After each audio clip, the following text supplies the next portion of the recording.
Davy. I'm awesome. Welcome to Davy's Awesome Stories, where I tell funny stories from my past or go on a rant in an effort to make you laugh. So, this week, Mother's Day is coming up on Sunday. Figured I'd do some Mother's Day stories.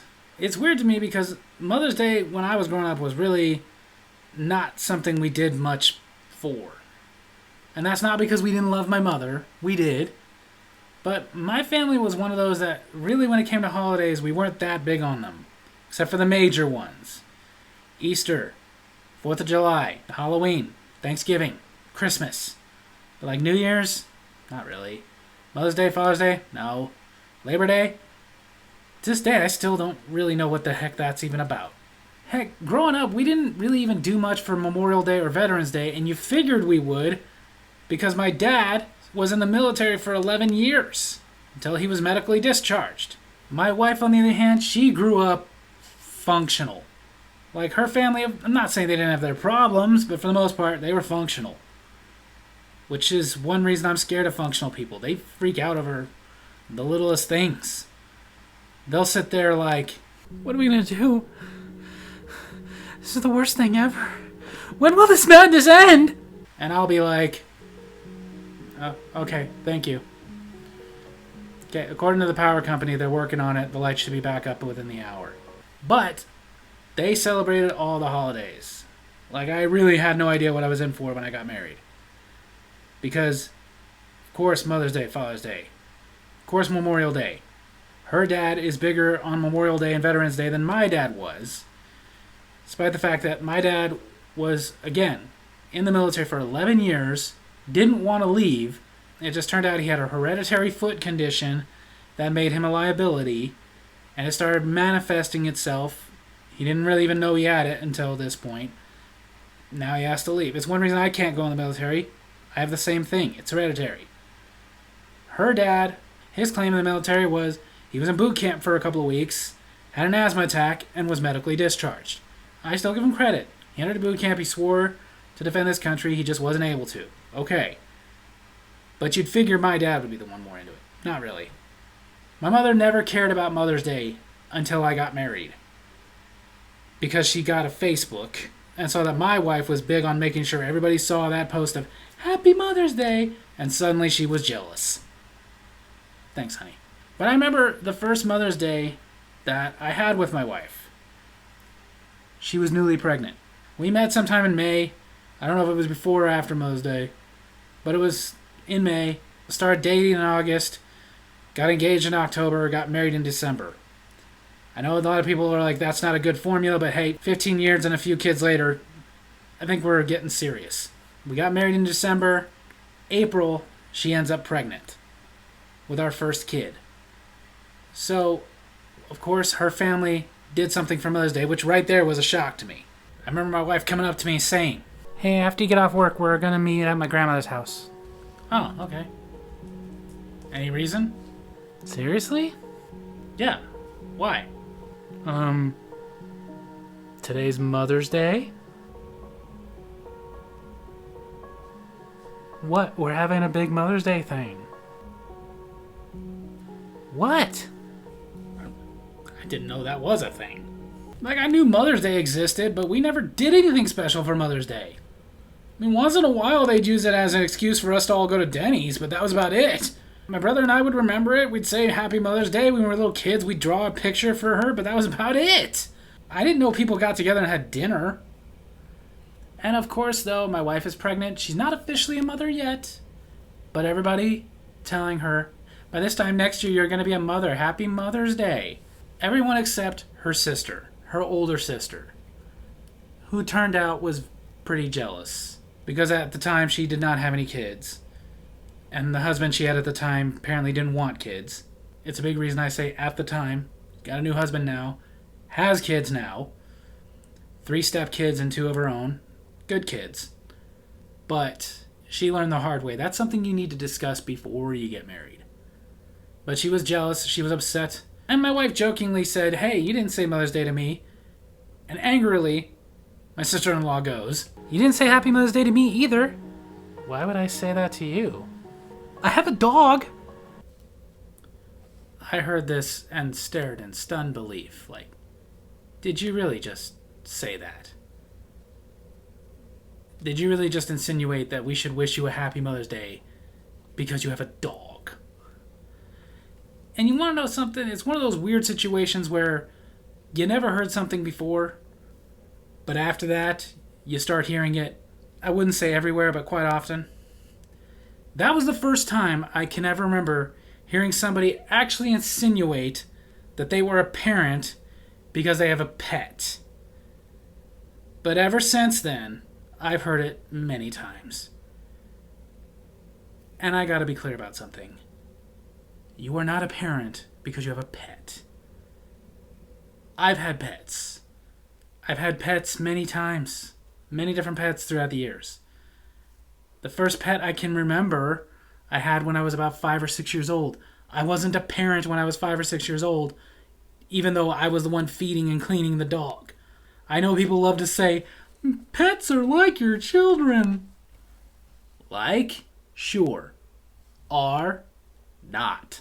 Trust me, as somebody who is a parent, there is a big distinction between having pets and having kids.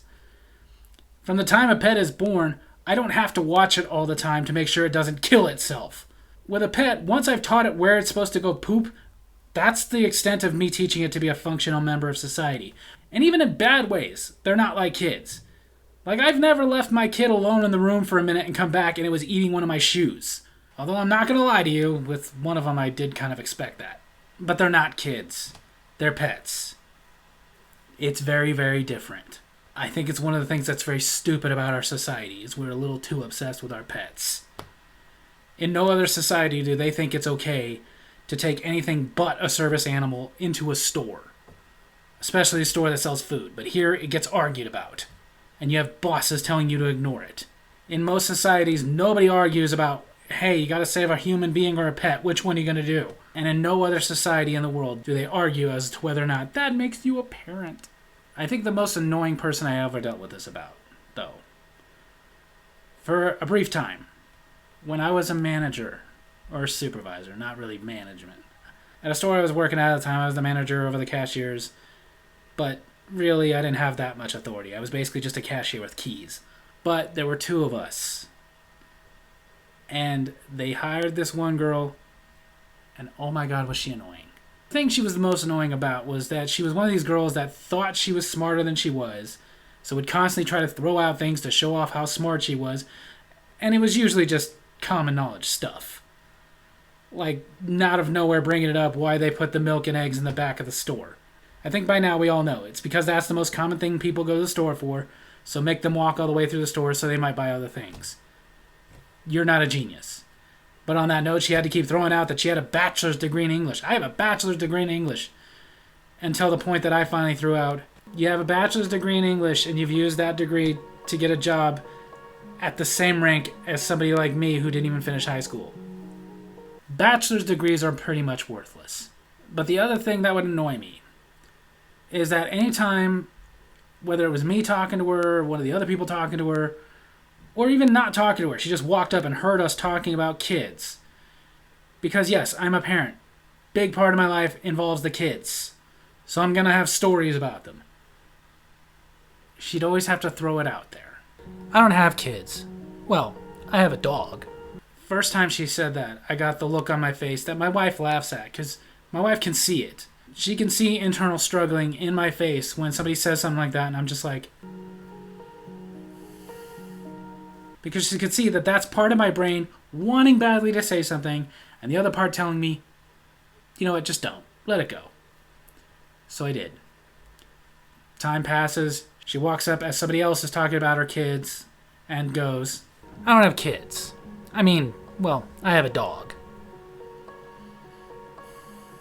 That's another thing my wife laughs about, is how you can see the progression of me really trying, but more and more failing. But I let it go.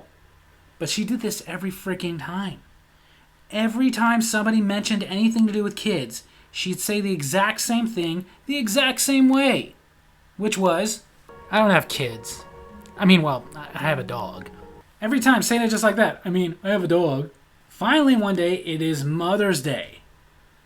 And I'm talking to one of my cashiers, who's a much older lady, old enough to have grandkids, didn't, but old enough, telling me about her son, how he came in from New York to spend Mother's Day with her. And I said, that's nice. And then she asked me what I did for my wife on Mother's Day. And I told her, because I had to work tonight, nothing, but we're going to do something in a couple of days. When my day off is there, we're going to go out. It'll be less crowded that way anyway. She walks up and asks, what are you guys talking about? What I wanted to say was, nothing that involves you. Because by that point, I really couldn't stand her. This was like 2-3 months of this crap.